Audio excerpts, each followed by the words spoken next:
നമസ്കാരം, മരിയൻ വാർത്തകളിലേക്ക് സ്വാഗതം. വാർത്തകൾ വായിക്കുന്നത് അഞ്ജലി ബിജു. നോക്കാം പ്രധാന വാർത്തകൾ.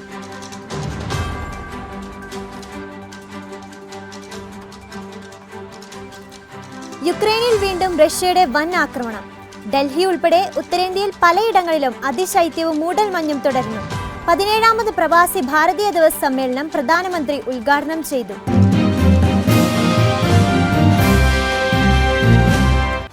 വാർത്തകൾ വിശദമായി.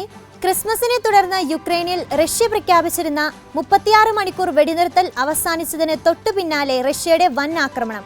ഡോണറ്റ്സ് മേഖലയിലെ മക്കിവ്കയിലെ റഷ്യൻ ബാരക്കുകൾക്ക് നേരെ കഴിഞ്ഞ ദിവസം യുക്രൈൻ നടത്തിയ ആക്രമണത്തിൽ ഒട്ടേറെ റഷ്യൻ സൈനികർ കൊല്ലപ്പെട്ടതിന് തിരിച്ചടിയാണിത്. മറ്റ് യുക്രൈൻ നഗരങ്ങളിലും റഷ്യ കനത്ത ബോംബാക്രമണം നടത്തി. ബഖ്മുട്ടിൽ കനത്ത പോരാട്ടം തുടരുന്നു. വിജയം നേടുന്നതുവരെ പോരാടുമെന്ന് യുക്രൈൻ പ്രഖ്യാപിച്ചു. തണുപ്പ് മൂലം യുക്രൈൻ ജനത വലയുമ്പോഴായിരുന്നു ആക്രമണം. ഇതേസമയം യുക്രൈനും റഷ്യയും തടവിലാക്കിയിരുന്ന 50 സൈനികരെ പരസ്പരം കൈമാറി. ഡൽഹിയിൽ ഉൾപ്പെടെ ഉത്തരേന്ത്യയിൽ പലയിടങ്ങളിലും അതിശൈത്യവും മൂടൽമഞ്ഞും തുടരുന്നു. കനത്ത മൂടൽമഞ്ഞിനെ തുടർന്ന് ഞായറാഴ്ച 88 തീവണ്ടികൾ റദ്ദാക്കി.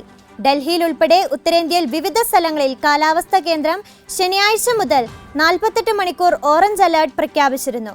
കാഴ്ചപരിധി 0-നും 50-നും ഇടയിൽ തുടരുന്ന പഞ്ചാബിലെയും ഉത്തർപ്രദേശിലെയും ഡൽഹിയിലെയും സ്കൂളുകൾക്ക് സർക്കാർ ഈ മാസം 15 വരെ അവധി പ്രഖ്യാപിച്ചു.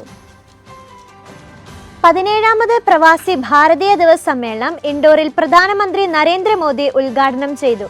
യുവാക്കൾക്ക് വിദേശത്ത് സുഗമമായി ജോലി ചെയ്യാവുന്ന സാഹചര്യവും വിസ ഇളവുകളും തടസ്സമില്ലാത്ത യാത്രകളും ഉറപ്പുവരുത്തുമെന്ന് വിദേശകാര്യമന്ത്രി എസ് ജയശങ്കർ പറഞ്ഞു.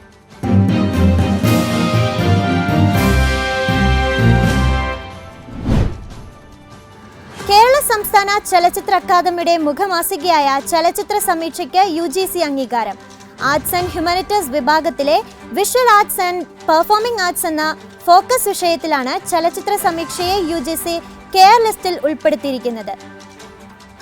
ഇംഗ്ലീഷിലും മലയാളത്തിലുമുള്ള ചലച്ചിത്ര സംബന്ധിയായ പഠനങ്ങൾ, ഗവേഷണ ലേഖനങ്ങൾ, നിരൂപണങ്ങൾ, അഭിമുഖങ്ങൾ എന്നിവ ഉൾപ്പെടുത്തി 2017 ആഗസ്റ്റ് മുതൽ പ്രസിദ്ധീകരണം തുടങ്ങിയ മാസികയുടെ 64 ലക്കങ്ങൾ ഇതിനകം പുറത്തിറങ്ങിയിട്ടുണ്ട്.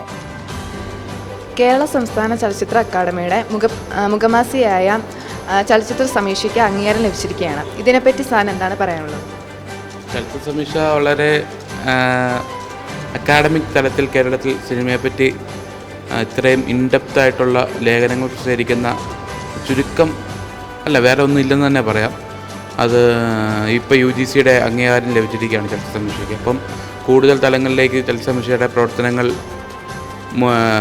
വ്യാപിപ്പിക്കാൻ അവർക്ക് അവസരം കിട്ടും. അതോടൊപ്പം തന്നെ അധ്യാപകർക്കും വിദ്യാർത്ഥികൾക്കും ഗവേഷകർക്കും എല്ലാം അവരുടെ ലേഖനങ്ങൾ ഇൻ്റർനാഷണൽ ലെവലിൽ പബ്ലിഷ് ചെയ്യാനുള്ളൊരു അവസരവും കൂടിയാണ് സമീക്ഷയ്ക്ക് ഈ അംഗീകാരം കിട്ടുന്നത് വഴി ലഭിക്കുന്നത്.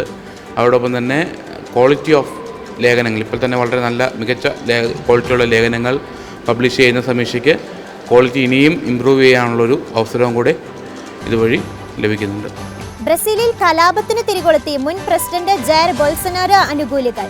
ബ്രസീൽ പതാകയുടെ നിറമായ പച്ചയും മഞ്ഞയും വസ്ത്രങ്ങൾ ധരിച്ച ആയിരക്കണക്കിന് തീവ്ര വലതുപക്ഷ അനുകൂലികളാണ് തെരുവിലിറങ്ങിയത്. പാർലമെന്റ് കെട്ടിടത്തിനും സുപ്രീം കോടതിക്കും നേരെ വ്യാപക ആക്രമണം അഴിച്ചുവിട്ട ഇവർ പ്രസിഡന്റിന്റെ കൊട്ടാരത്തിലേക്ക് ഇരച്ചു കയറാനും ശ്രമം നടത്തി. അക്രമികളെ നിയന്ത്രിക്കുന്നതിനായി സൈന്യം രംഗത്തിറങ്ങി.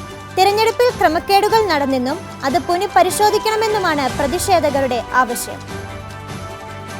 ചെറുവിമാനങ്ങളുടെ വൈവിധ്യ കാഴ്ചയൊരുക്കി കൊച്ചിയിൽ mini air show. Kerala radio control flyers ക്ലബ്ബാണ് പ്രദർശനമൊരുക്കിയത്. ഇലക്ട്രിക്, ഡീസൽ, പെട്രോൾ എഞ്ചിനുകളിൽ പ്രവർത്തിക്കുന്ന ഡ്രോണുകളാണ് പറങ്ങാട് മൈതാനത്തിന് മുകളിൽ പറന്നുയർന്നത്. പ്രവർത്തനരഹിതമായ വിമാനങ്ങളും സ്വന്തമായി നിർമ്മിച്ചവയും പ്രദർശനത്തിൽ ഇടം പിടിച്ചു. കുട്ടികളും ഗവേഷകരും വിനോദത്തിനൊപ്പം ഇത് വരുമാന മാർഗമാക്കിയവരും ക്ലബിന്റെ ഭാഗമാണെന്ന് ഭാരവാഹികൾ പറഞ്ഞു. കേരള മുഖ്യമന്ത്രിയാകാൻ തയ്യാറാണെന്ന് ശശി തരൂർ. എന്നാൽ ഇക്കാര്യം ജനങ്ങളാണ് തീരുമാനിക്കേണ്ടതെന്നും അദ്ദേഹം പറഞ്ഞു. ന്യൂസ് മേക്കർ സംവാദത്തിൽ മുഖ്യമന്ത്രിയാകാൻ ആഗ്രഹമുണ്ടെന്ന ചോദ്യത്തിന് മറുപടിയായിട്ടായിരുന്നു ഈ പ്രതികരണം. ഡോക്ടർ ശശി തരൂർ കേരള മുഖ്യമന്ത്രിയാകാൻ ആഗ്രഹിക്കുന്ന വ്യക്തിയാണ്. അങ്ങനൊരു അവസരം കിട്ടിയാൽ അതിന് പര്യാപ്തനാണെന്ന് സ്വയം പ്രാപ്തനാണെന്ന് കരുതുന്നു. ഒരു മാറ്റം ജനങ്ങൾക്കല്ലേ തീരുമാനിക്കേണ്ടത്. നമ്മൾ തയ്യാറാവണം. ഞാൻ തയ്യാറാണ്. പക്ഷേ ഇപ്പോൾ ഒന്നും സംസാരിക്കാനുള്ള സമയമല്ല. യാത്രാ നിയന്ത്രണം പൂർണ്ണമായും നീക്കി ചൈന. വിദേശ യാത്രക്കാർക്കുണ്ടായിരുന്ന യാത്രാ വിലക്ക് ചൈന പൂർണ്ണമായും പിൻവലിക്കുകയും വിസ വിതരണം പുനരാരംഭിക്കുകയും ചെയ്തു. യാത്രാ നിയന്ത്രണങ്ങൾ ഒഴിവാക്കിയത് ഇന്നലെ പ്രാബല്യത്തിലായി. ചൈനയിൽ കോവിഡ് കേസുകൾ കൂടുന്നതിനിടയിലാണ് നിയന്ത്രണങ്ങളില്ലാതെ രാജ്യാന്തര യാത്രക്കാരെ ചൈന അനുവദിച്ചു തുടങ്ങിയത്. കായിക വാർത്തകളിലേക്ക്.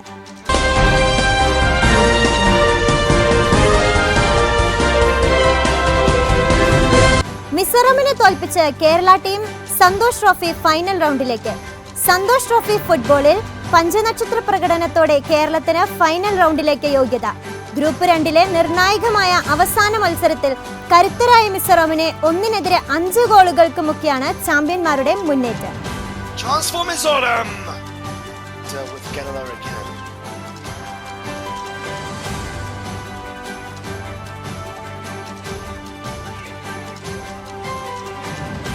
Still there. Chance here for Keller. Vignesh.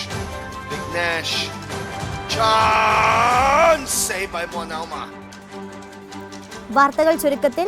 ആഭ്യന്തര വകുപ്പ് സെക്രട്ടറി വി വേണുവും കുടുംബവും സഞ്ചരിച്ച ഔദ്യോഗിക വാഹനം അപകടത്തിൽ. ആലപ്പുഴ കായംകുളത്ത് കാർ ലോറിയുമായി കൂട്ടിയിടിച്ചാണ് അപകടം.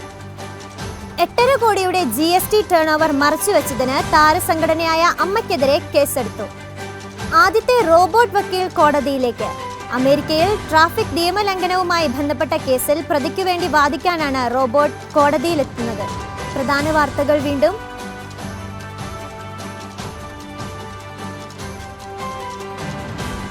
യുക്രൈനിൽ വീണ്ടും റഷ്യയുടെ വൻ ആക്രമണം. ഡൽഹി ഉൾപ്പെടെ ഉത്തരേന്ത്യയിൽ പലയിടങ്ങളിലും അതിശൈത്യവും മൂടൽമഞ്ഞും തുടരുന്നു. 17ാമത് പ്രവാസി ഭാരതീയ ദിവസ് സമ്മേളനം പ്രധാനമന്ത്രി ഉദ്ഘാടനം ചെയ്തു. വാർത്തകൾ സമാപിച്ചു.